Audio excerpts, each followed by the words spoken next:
ถ้าได้ยินชัดเจนบอกในเด้อสบายดีท่านเรนี่เด้อสบายดีท่านโรเบิร์ตเนาะสบายดีเนาะมื้อนี้เป็นรายการกลับขึ้นมามื้อนี้กับมื้ออื่นมื้อนี้27มื้ออื่น28 29 30ออก4มื้อ31พักคือเก่าอีกพี่น้องวันที่1พักอีกจนวันที่2พุ่นแหละจังจะมาเปิดหรือที่3ก็ว่าแล้วแต่สุขภาพร่างกายมันบ่เพลียหลายเนาะสบายดีต้าสบายดีมาร์คสบายดีทุกท่านเด้อพี่น้องเด้อลูกหลานคนลาวคนไทยอยู่ไสก็แล้วแต่ที่ฮักหอมเสรีภาพและประชาธิปไตยทุกท่านเนาะพี่น้องเนาะเอาขอเข้ารายการเลยนะพี่น้องเนาะเข้ารายการเลยเนาะสบายดีพี่น้องลูกหลานคนลาวคนไทยอยู่ไสก็แล้วแต่ที่ฮักหอมเสรีภาพและประชาธิปไตยทุกท่านยินดีต้อนรับทุกท่านเข้าสู่รายการเสียงภาษาลาว Voice of the Lao People Welcome to everyone Bienvenue à toutes et à tous สวัสดีครับสบายดี Good morning Bonjour เนาะประเด็นในมื้อนี้พี่น้องจะเข้าเพลงชาติก่อนเนาะลูกหลานบ่ได้ฟังหลายมื้อแล้วเอาเพลงชาติก่อนชาติลาวตั้งแต่เดิมมาขึ้นชื่อลือชาอยู่ในอาซีชาติลาวผูกพันไมตรีความสามัคคีฮักพ้องกันหักศาสตร์หักประเทศเฮาหักเจ้าโปกิจกิสาความมักความศาสนาแต่บูหันมาหักษาดินแดนบ่ให้สัตว์ใดมาล้วนหาวีลบกวนหยาดแย่งสิ่งเอาไผขึ้นเขามารู้วุ่นวายสู้จนตัวตายต้านทานศัตรู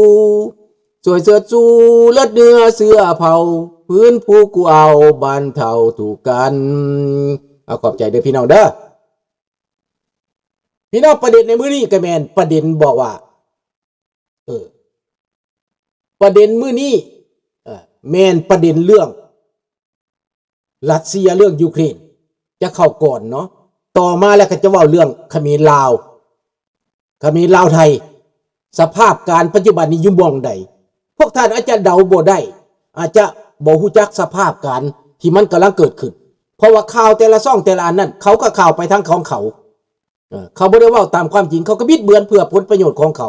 เนาะแต่ความจริงมันจะเป็นอีกแบบหนึ่งพี่น้องเนาะสำหรับยูเครนก็คือกันรัสเซียข่าวมันก็ย่องแต่ว่ามันได้ชนะนายพลซอยกู้นายพลต่างๆพี่น้องกาลาซิมอฟจังซี่ปรากฏว่าได้ยินข่าวว่ามีนายพลตายหลายคนในมอสโกตั้งแต่เหตุสงครามมานี้ภายในปีนี้9คนแหละถูกลอบสังหารในกรุงมอสโกนายพลคนสำคัญพี่น้อง5 ดาวตายมับถูกวางระเบิดแล้วก็ถูกวางระเบิดซะอีกตำรวจผู้ที่เคยทรมานนักโทษของยูเครนตำรวจที่กลับขึ้นไปมอสโกแล้วไปปฏิบัติเวียกงานหลังจากมาปฏิบัติอยู่แนวหน้าแล้วกลับขึ้นไปพวกนี่แม่นทรมานทหารยูเครนจักเตะจักตีจักเอาไฟฟ้าช็อตเขาก็จื้อหน้าไว้กลับขึ้นไปฮอดมอสโกเขาก็ไปจัดการตายมับอีก2ภายในอาทิตย์เดียวและมื้อต่อมามื้อที่1นายพลตายมื้อที่2มากะตำรวจ2คนนั้นตายในกรุงมอสโกบ่ปลอดภัยอีกแล้วมันแสดงถึงว่าแม้แต่โปรตีนก็จะบ่ปลอดภัยพี่น้องแม้แต่นายวลาดิเมียร์ปูตินก็จะบ่ปลอดภัยดังนั้นเป็นอย่างมันแสดงถึงว่ามอสโกนี้อยู่แห่งใดก็แล้วแต่บ่ปลอดภัยนี่คือความจริงพี่น้องที่มันกำลังเกิดขึ้นแล้วปัจจุบันนี้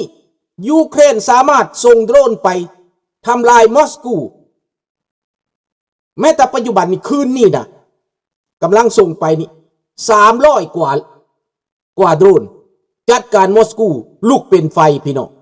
ในกรุงมอสโกเองเขาห้องว่าถ้าจะเว้าอีกอย่างหนึ่งจะแม่นกว่ารวมทั้งหมดประมาณ18คนละแม่นแต่ว่าเว้าภายในปีนี้มีแต่9คนแล้วปีนี้ไหน9คนแล้วตายในนายพลของยูเครน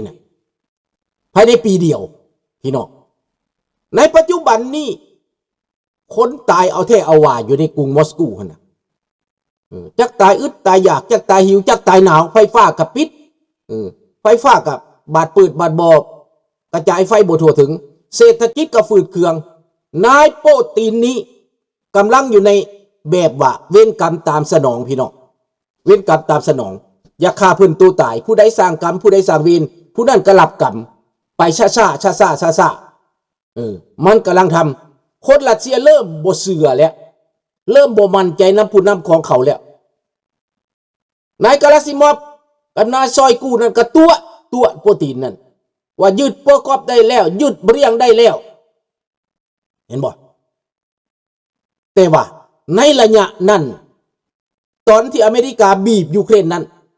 ข้าพเจ้าเองก็หัวใจความใจหงายนำยูเครนหัวใจความใจหงายนำเซเลนสกี้โศกเศร้านำเซเลนสกี้โศกเศร้านำประชาชนยูเครนโศกเศร้านำประชาชนประเทศที่ถูกลุกลานแต่ว่าพวกเผด็จการอยู่ในเอเชียพวกเผด็จการอยู่ในโลกพวกมันเยาะเย้ยถากถางกดขี่ข่มเหงประนามเข้าข้างเข้าคากันอย่างชัดเจนพี่น้องบ่ว่าอยู่ในเอเชียบ่ว่าอยู่ในไทยบ่ว่าอยู่ในลาวพวกที่นิยมเผด็จการนั่นก็เป็นแบบนั้นเฮาก็ยิ่งตกอกตกใจข่าวต่างๆมือใดฟังมือใดก็บ่เข้าข้างยูเครนจักมือแต่มาบัดนี้มันเป็นอย่างพี่น้องท่านโรนีในตอนนี้ข่าวที่นิยมรัสเซียในไทยในลาวแผ่วลงไปเพราะว่าความจริงมันปรากฏพี่น้องแผ่วลงไปอันที่ว่ายึดประกอบได้นั่นก็บ่แม่นแล้วบาดนี้ยูเครนเอาคืนและบาดนี้ยึดเรียงได้นั่นก็บ่แม่นแล้วยูเครนปลดปล่อยแล้วทหารรัสเซียถูกจับเป็นหลายกองร้อยกองพันตายกันจนว่าเอาไปเอาซากศพบ่ได้นี่มันความจริงมันเป็นแบบนี้แล้วอาวุธของรัสเซียนะมือลอยหลอลงเกาหลีเหนือมาสวยกระตายชาติอื่นมาสวยกระตายจับได้ไอ้ลาวแดงส่งไปกระมับคือกันพี่น้องข้าพเจ้าได้ยินข่าวว่าลาวแดงมับหลายคนแล้วเดี๋ยวนี้พวกไปน้ำหลังยังบ่ฮู้ที่ผู้แดนเพิ่นว่าเพิ่นไปฝึกเพิ่นบ่ได้ไปลบเพิ่นว่าเพิ่นไปฝึกเพิ่นว่าเพิ่นข่าวข้าพเจ้าเบิ่งคลิปวิดีโอจนจบ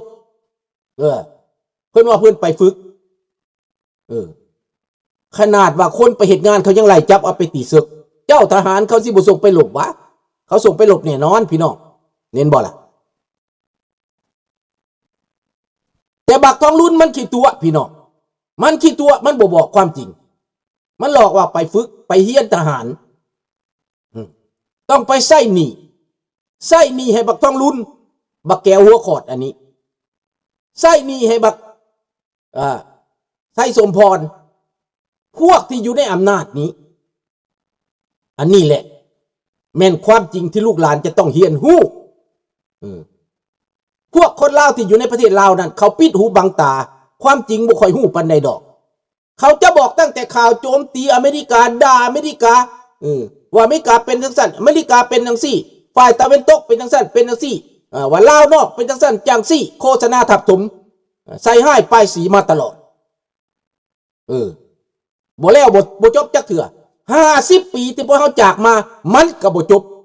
พวกผีมารซาตานอันนี้พี่น้องเห็นบ่มันบ่จบ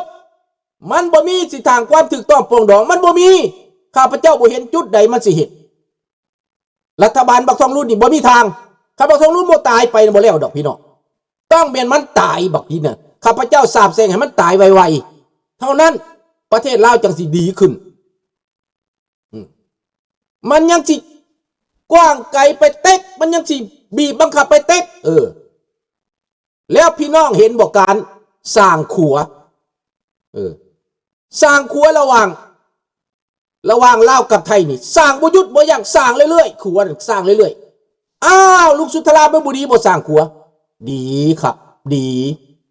สร้างขัวมันดีแต่ว่าไส้ขัวนี่เฮ็ดหยังไส้ขัวถามว่าไส้ขัวนั่นคนลาวได้ประโยชน์หยังจากขัว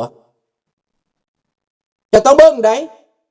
สร้างขัวมาแล้วคันคือสร้างขัวคืออเมริกาก็แคนาดานี่เขาสบายเขาไปเขามาเขาเที่ยวสบายข้าพเจ้าไปอเมริกาขี่รถเข้าไปโลดบ่ได้เสียเงินจักกีบบ่ได้เสียค่าด่านจักกีบไปอเมริกานี่ อเมริกามากระดาก็ไม่ได้เสียจักกีบอันนี้มีประโยชน์พี่น้องแต่เขาสร้างขัวนั้นเพื่อหารายได้อยู่ในขัวเพื่อขนทรัพย์สินในขัวบ่อแห่บ่อเพชรบ่อพลอยขนไปจนหมดเกลี้ยง3เกลี้ยงพี่น้องแล้วพวกนายทุนไทยพวกนายทุนจิกเข้าไปอยู่ลาวนั้นไปปุ้นเอาสะดมของลาวโดยประชาชนบ่ได้ตกลงไปบนในกระสัมปทานเบิดเจ็กเมืองเจ็กกับเจ็กเมืองไทยไปบุกลูกประเทศลาวพี่น้องเขาสร้างขัวเพื่ออย่างเพื่อเอาประโยชน์เขาไม่ได้เผื่อประชาธิปไตยเขาไม่ได้เผื่อประชาชนที่บ่มีสิทธิ์มีเสียงเขาสมู่ความคิดกันเบิดพี่น้องนี่แหละความจริงเป็นความจริงพี่น้องแต่พี่น้องต้องเรียนรู้นะแล้วพี่น้องสำหรับรัสเซียแล้วลาวแดงส่งคนไปตายอาจจะอยู่ในนั้นบ่อนปิดล้อมนี่นะบ่อนปิดล้อมนี่เพราะว่าทหารลาวนี่ไปอยู่บ่อนดอนบัสไปอยู่บ่อนลูฮั่นทหารลาวนี่นะถูกปิดล้อมทหาร 80,000 นายถูกปิดล้อมอยู่ในดอนบัสทหารยูเครนตัดเส้นทางทางหลังตัดเส้นทางทางข้างตัดเส้นทางทางเหนือทางใต้และถล่มไครเมียอีกพี่น้องเห็นบ่ล่ะตอนนี้รัสเซียขาดน้ำขาดอาหารขาดลูกปืนขาดทหารที่มาส่งขาดการลำเลียงสิตายแล้วพี่น้องแต่ว่าอยู่ในนั้นมีลาวแน่นอนเพราะว่าข้าพเจ้าได้ข่าวมาแล้วมีคนลาวถึงปิดล้อมอยู่ในนั้นบ่สามารถส่งข่าวสารออกมาได้มันคิดว่าสิบ่ถึกปิดล้อมแต่มันถูกปิดล้อมแล้วเดี๋ยวนี้ 80,000 คนทหารยูเครนบ่ได้หน่อยได้ 800,000 คนได้พี่น้องเบิดประเทศเขามี 800,000 คนแต่ยูเครนนั้นใส่ทหารบ่เปลืองเขาจะใส่หน่วยกอมมานโดน้อยๆสำหรับใส่โดรนถล่มปิดล้อมบาดเขาสิลัดไว้แล้วเขาไปตัดทางโลดเขาใส่สงครามเทคโนโลยีข่าวสารและยูเครนนั้นสร้างอาวุธสร้างโดรนสู้กับโดรนเห็นบ่อันปราบโดรนซาฮิดเป็นหยังเป็นครากเกอร์ยูเครนสร้างโดรนครากเกอร์ลอยสู้กับซาฮิดตกปานแมงกะบี้ตกเป็นผูงตกตายปานแมงเมาเห็นบ่โดรนของรัสเซียตายเป็นแมงเมาซาฮิดนั้นเบิดลิดและซาฮิดนั้นและยังมีอย่างอีกยูเครนพี่น้องสบายดีสิดาสบายดีท่านสมฤทธิ์เด้อยูเครนสร้างมิสไซล์มิสโซลเลมิสซิลนะมีหลายได้ยูเครนสร้างหมายคือว่าใส่จรวดระดับใหญ่กายจากฟลามิงโกยังมีจรวดอีกชนิดหนึ่งข้าพเจ้าจดสื่อไว้จักมันสื่ออีหยังมาใหม่สื่อตัวนี้นะออกมาเหนือฟ้าเหนือเมฆอีกตัวนี้นะบ่ต้องการดอกอันทอมาฮอกขนาดมันบ่ต้องการแหละเพราะยูเครนผลิตได้เองลูกปืนใหญ่แบบไล่เทียมทานที่โลกบ่ท่านเคยมีลูกปืนใหญ่นะยูเครนผลิตได้อเมริกาผลิตหยังผลิตลูกปืนใหญ่แต่ก่อนเขาห้องว่ายิงเอ็กซ์คาลิเบอร์นะยิงไปแต่ว่ามันแพงของยูเครนผลิตนี้ใส่หยังใส่เลเซอร์จับไว้เอาโดรนส่งเลเซอร์ให้แล้วยิงปืนใหญ่ไปลูกใดลูกนั้นบ่พลาดเป้าเลยพี่น้องตุ้มรถถังตายมับโลดลูกเดียวปืนใหญ่บ่ต้องยิงหลายลูกยูเครนผลิตเองอันนี้ก็ได้เห็นบ่หลายอย่างที่ยูเครนเขาเป็นเสี่ยวซานในโลกนี้ปัจจุบันนี้ผู้ใดก็มองเห็นยูเครนนี้เป็นประเทศที่จะส่องสุมอาวุธขายอาวุธในอนาคตย้อนประสบการณ์รัสเซียเดี๋ยวนี้ถูกลุ่มถูกจัดการ